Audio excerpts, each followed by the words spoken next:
let's discuss subcontracting. To make it easier for us, let's assume that you are building a hospital. It is quite a complex structure to build.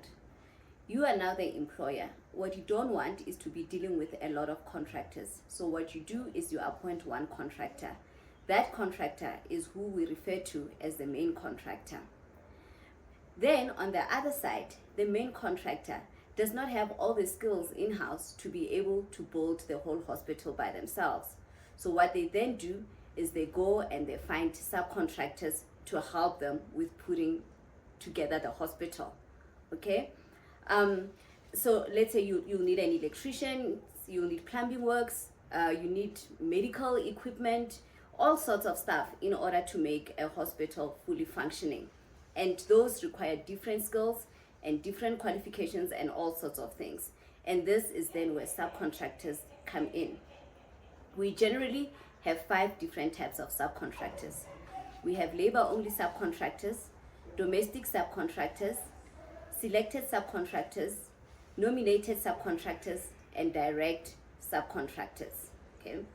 Labour-Only Subcontractors, that is the easiest form of subcontracting to get into. It is not capital intensive. All you do is you provide labor. A typical case would be in brickwork or in plastering. The main contractor will buy all the bricks, the cement, whatever that is needed in order to build the wall. And what you do as the labor-only subcontractor is you bring the people to help the main contractor build. So literally all they do is labor. Okay? Then the second type is domestic subcontractors.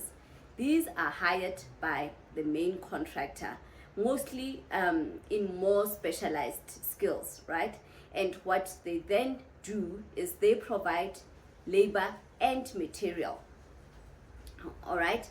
So the difference between the labor only and the domestic subcontractor is in the material. One does not bring material and the other one brings material. Okay? None of them have any link to the employer. They are all managed directly by the main contractor. Okay? Then we get into selected subcontractors. These subcontractors are ones where you usually find in the bill of quantities under provisional sums.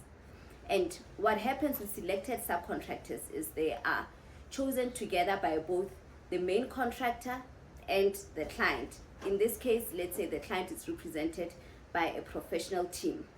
Together, they agree that we want electrical work, and then they put together a list of all the electrical contractors that they know of that have the capabilities of doing the work.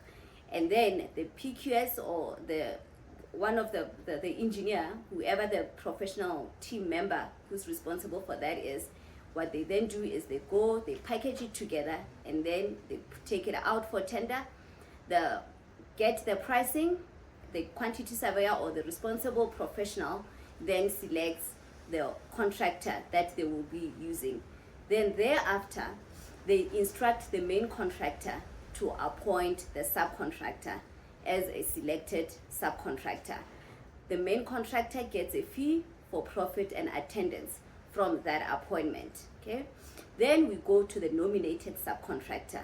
The difference between the nominated and the selected subcontractor is that in the nominated subcontractor, the main contractor is not involved in choosing who this contractor is. It is at the discretion of the client or his professional team, whatever the case may be, but the main contractor does not have a say. Because of the risks that are involved, the contracts with a selected subcontractor and a nominated subcontractor would be completely different. And thereafter, we have direct subcontractors. These subcontractors have nothing to do with the main contractor. They will come and work on the project, but you do not have to pay them. You do not have any relationship with them. They are there to do works appointed by the client.